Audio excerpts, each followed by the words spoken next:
right. Welcome back to another off the cuff episode where Tricia and I today are going to be taking on, I know this is going to surprise everybody, but we're going to start talking about Chat GPT and some of the resources that we have to help and support, and just some of the ideas around how it seems like out of nowhere, Tricia, Chat GPT has just disrupted education.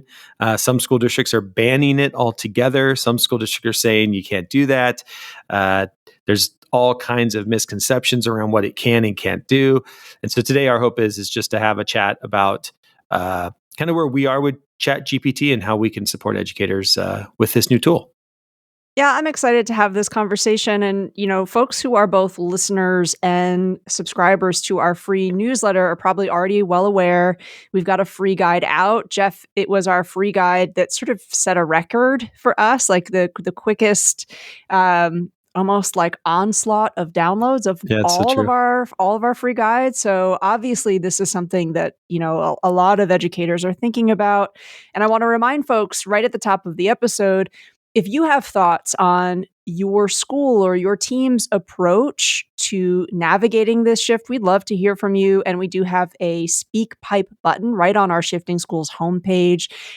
We love getting voice memos. You can let us know if it's a voice memo that you would like shared in a future episode, or if it's just sort of something you want to let Jeff and I know about. Now, on the flip side, if you've never heard of Chat GPT, what is it?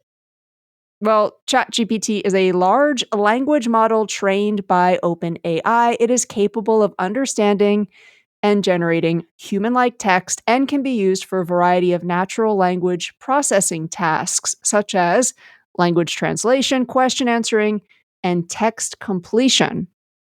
There are a few misconceptions, I think, going around about ChatGPT. Jeff, do you want to talk to us about one of the many misconceptions maybe that's out there? Yeah, and I think, at the end of the day, what we really need to understand is how incredible of a leap in technology Chat GPT and other AIs. The nice thing that I think that has been really interesting about this is, Chat GPT is putting a focus back on AI and a lot of the AI that is out there, and how do they enhance our lives, and what are they actually doing, and what can they not do? And I think that's kind of around, some of the misconceptions we have. I think the first one is this idea that it's conscious, that it's living, and it's not. One of the things I read the other day is it actually has 1.7 billion inputs. Think about that for a second. It's taking 1.7 billion different inputs, and when you ask it a question, it quickly can go through all of those inputs. It's going out to the internet, it's finding things off the internet, and it's putting them into natural language because it knows how we talk, how we write sentence structure, it knows how we pause. It takes all of that in, and it's able to write something very congruently. I mean, it is pretty incredible when you actually sit down and have it type out different things, exactly what it can do. But this idea that it's conscious, that it's alive, is not true. And this is actually different than, say, something that is a learning system. It does have a little bit. It has a way to fix its own misconceptions, but it doesn't learn. It only learns from the stuff that we humans feed it. It can't learn on its own, if that makes sense. But it can learn from what we give it, from the inputs that we give it. Much like a dog, right? A dog learns when you give it inputs. When you tell it to sit, it sits.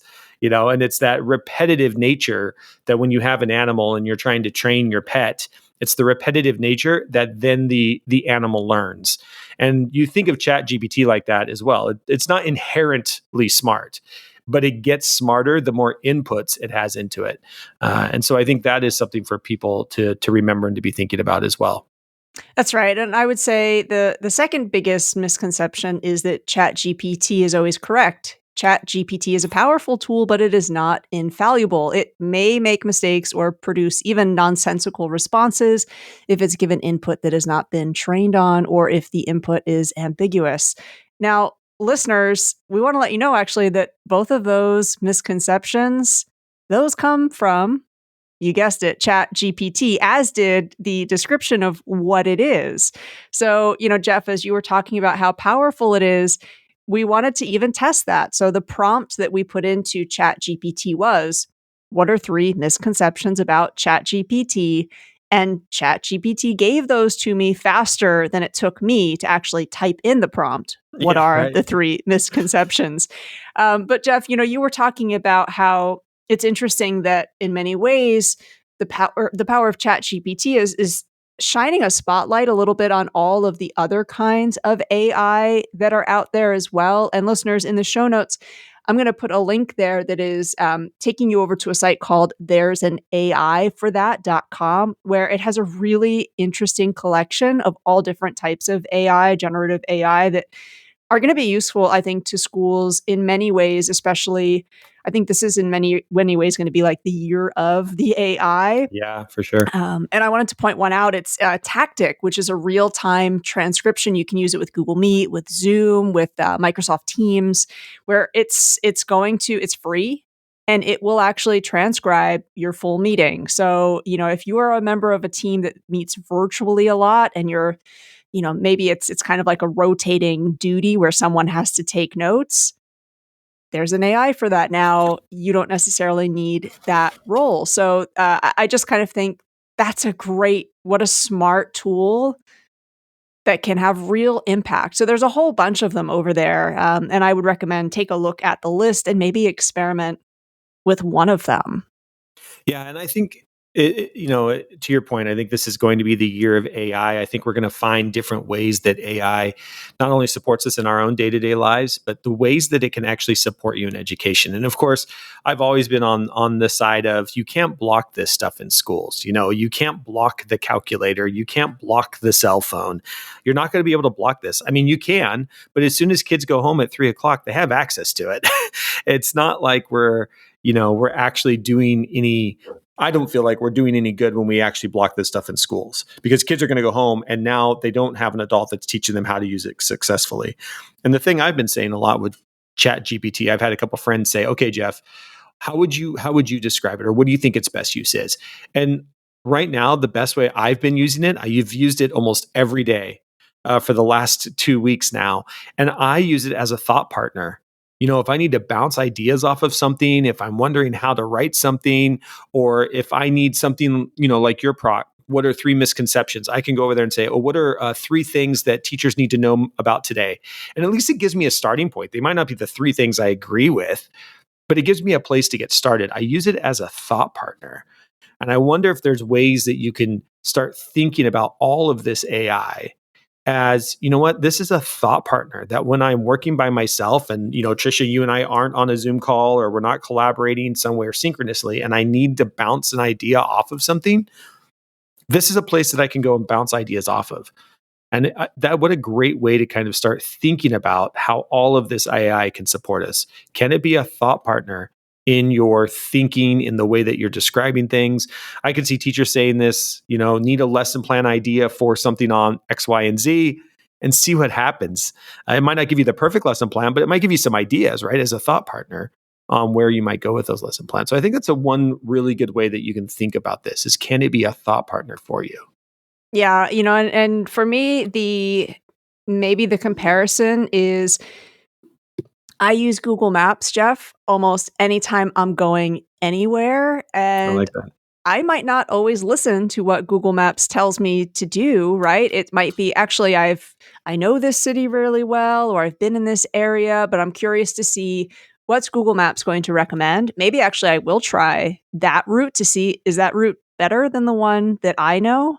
And I think, of course, there will be some primary school teachers who are listening and thinking, well, what does this mean for my students who maybe aren't, technically at the age where they might be using it? And I'm thinking of all the ways that we might model it with students Yeah. where, we're working on something or maybe we're doing a creative task.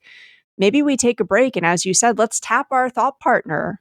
Let's get a few prompts or ideas from our thought partner. I mean, I've been talking to educators who are using it, like you were saying, as a starting point. Give me a few questions about given topic. I was chatting with someone who told me she mapped out her basketball practices using Chat GPT. Mm, Gave it a few suggestions in terms of what her team needed to work on. I had another teacher tell me, meal prep. She has young children, and anybody listening who has young children, you have an added sort of demand, of course, on your time. So meal prep on her weekends is a big deal. She gave ChatGPT her, ingredient restrictions, types of food that she liked. It did meal prep for her. that's crazy.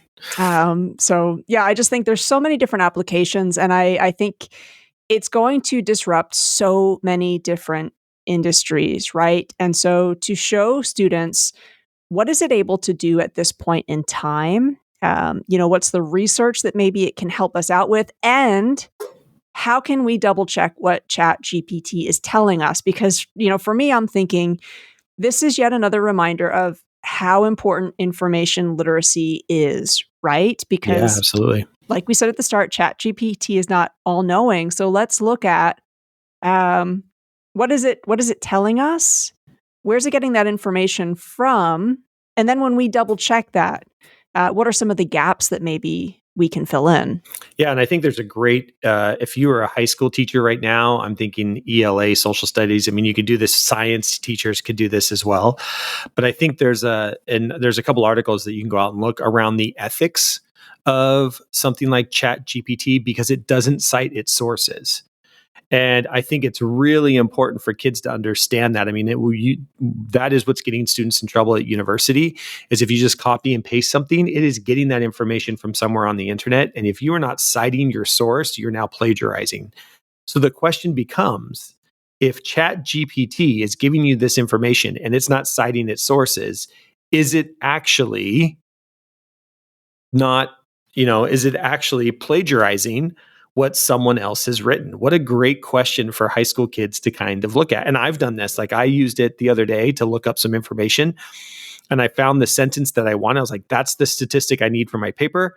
But I didn't know where Chat GPT had gotten that information. So I had to copy it, go back out to the internet. I found the place. It was coming from the American Pediatric Society. It was exactly the source I wanted, but it didn't give me the source of where it got its information. So is that plagiarizing, or is it because it's non-learning, it's non-thinking, it's just giving me information to respond I ask it.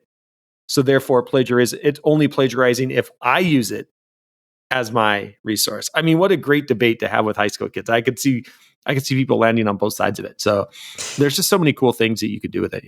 And a really good practice to just get into with students, Yes. like what you were talking about with reverse engineering. Can we be detectives and find out where it's taking that information from is really important. And another link that I'll be sure to include in the show notes. This is an episode from one of Wired. Wired has a gazillion different podcasts. And they had an episode entitled Chat GPT for You and Me. And there's this great quote from their special AI reporter, and he says, quote, understanding what is true requires a greater understanding of the world. Mm, And for me, I think that's a great quote to discuss again with high school students because we need them to know how these models work. We need to continue to amplify why information literacy matters.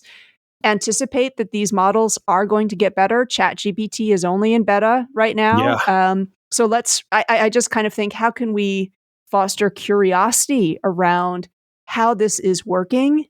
And again, reverse engineer, where did it get that information from? It's not drawing information from the past 2 years, right? It even says right on its site, it's only taking information from 2021.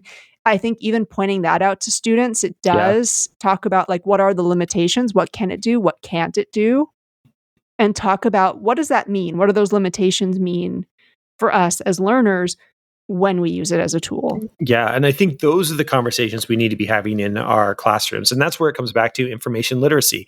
If there is one skill that we should be teaching across content areas, it's information literacy. What do you do in a world that has too much information? A world where you can access the information the moment you need it, the moment you want it. What are the skills you need to know and be able to understand in that world? And Chat GPT is just another way to access all of that information. It's going to have bias in it as well. I mean, we're going to be seeing that come out. What a great another kind of lens to look through. Like, is there bias in its responses? I don't know. I think there's so many things that we can use it for in the classroom, that blocking it and telling kids, oh, you can't use this while you're at school, or all you have to do is flip your phone over to your 5G and use it there, is not helping or supporting learners in a world where it's not going to go away. It's only going to get better. And so we just have to remember and be thinking about, okay, how can we use this? What are the limitations to it? And how do we have conversations with students around it? I think that's the number one. Don't shy away from the conversations. And one of the things I love, Tricia, is you don't have to fully understand how it works. You just need to know it's there. You need to know it's there. You need to, know a little bit about it. Go play with it for yourself for a little bit. And then knowing that little bit, that's where conversations come from. It's wanting to know more of what it can do, it can't do, and where do you go from here. And that's one of the things that I love about one of our first things that we're going to be supporting teachers around is a whole generative AI 5-day challenge. Do you want to talk more about this 5-day challenge that we have coming up to support teachers around having these conversations with kids? Absolutely. And we really wanted to frame it as a 5-day challenge because, as you were saying, Jeff, this isn't about, oh my goodness, am I going to have to spend hours and hours and hours doing a deep dive? We know that educators don't have the time for that, right? So we wanted to look at how can we set something up that the conditions are going to be there for you and your colleagues to play around with this tool, to really approach it from a standpoint of curiosity that, Jeff, you and I all the time talk about on this show. Be collaborative learners with your students. What might it mean to model some of the learning in real time with kids? There's a Google exec who says, I'd rather be a learn it all than a know it all. I love that. Here's an opportunity to do that, right? So I don't know everything about this. Let's see what the hype is all about. And each of the 5 days, the challenge for each day, it's not going to say, something that you have to do that's 90 minutes where you all have to be in the same space. The 5-day challenge is set up so that you and a group of peers at the same school, at different schools, maybe it's something that you do with students. Maybe it's something that you do 10 minutes over your lunch. We have the template that's set up there for documentation so that folks can be playing around with the tool and then coming together at some point for conversation, right? Everything is there for you, ready to roll in terms of, okay, here's the challenge for the day. Here's the prompt to get me to document what I was learning. And here's our facilitator's guide for when we can get together to share our thoughts and to share our experiences. And I really want to underline that word experiences, right? Because learning that's experiential, where you actually are tinkering with this, I think is crucial right now. Trying out different things, because as we said at the start of the show, it is an imperfect tool. And I would almost posit that it's just as important to understand the flaws as it Yeah, is to absolutely. understand the strengths.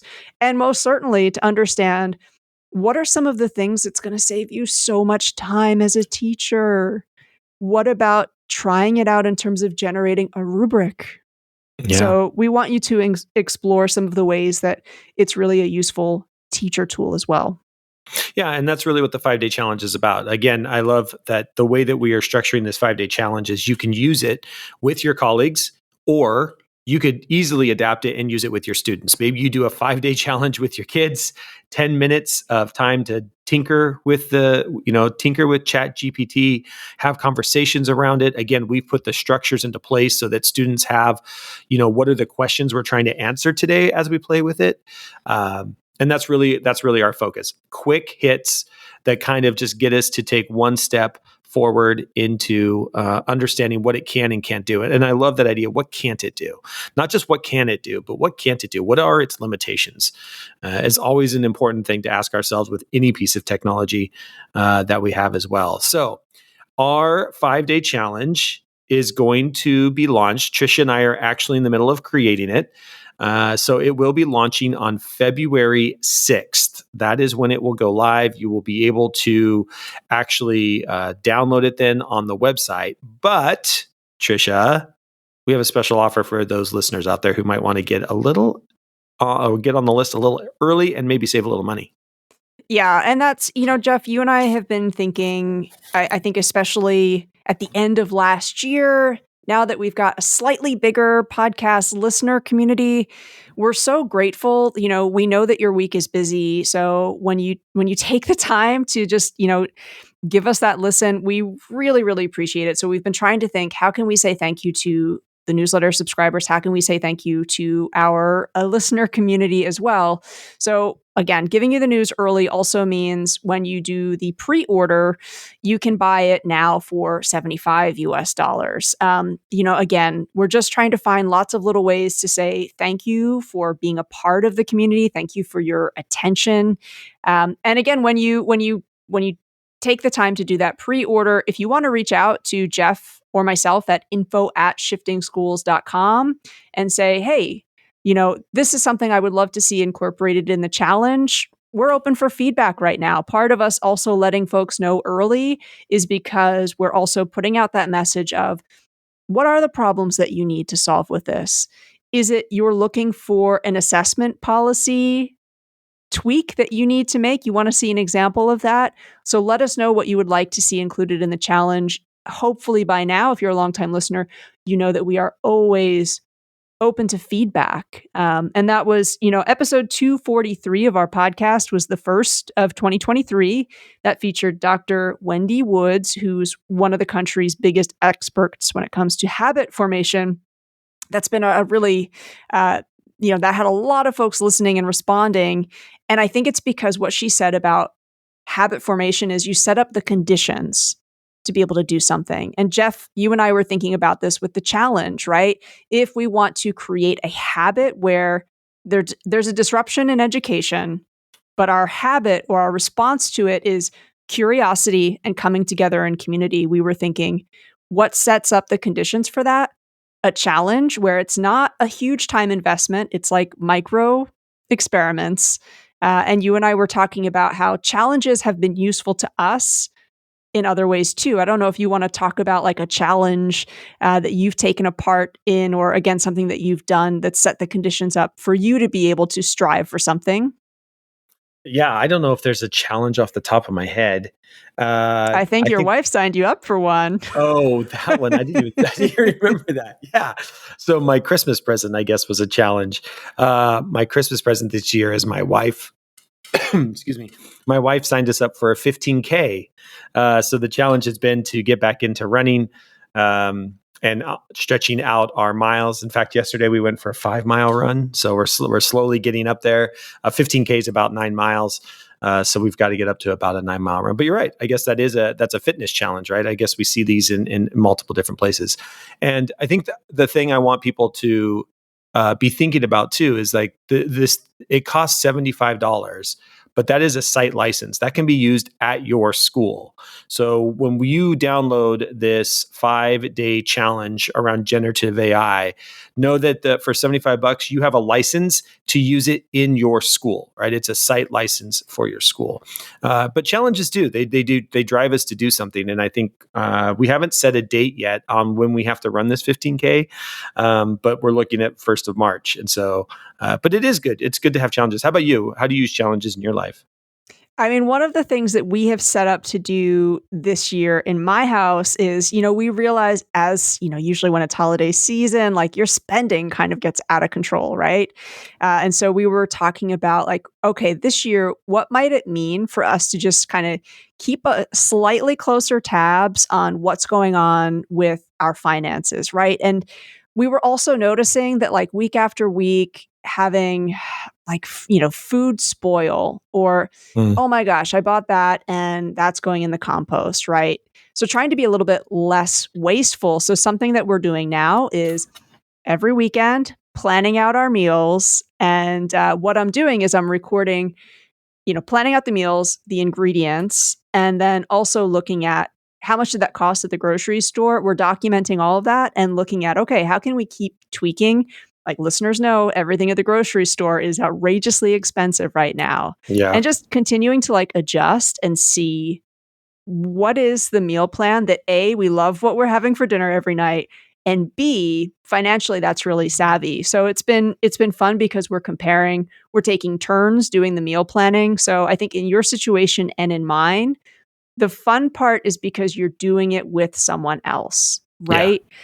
I mean, when I've tried to prepare for a race and I'm doing it on my own, it's hard to keep up that motivation.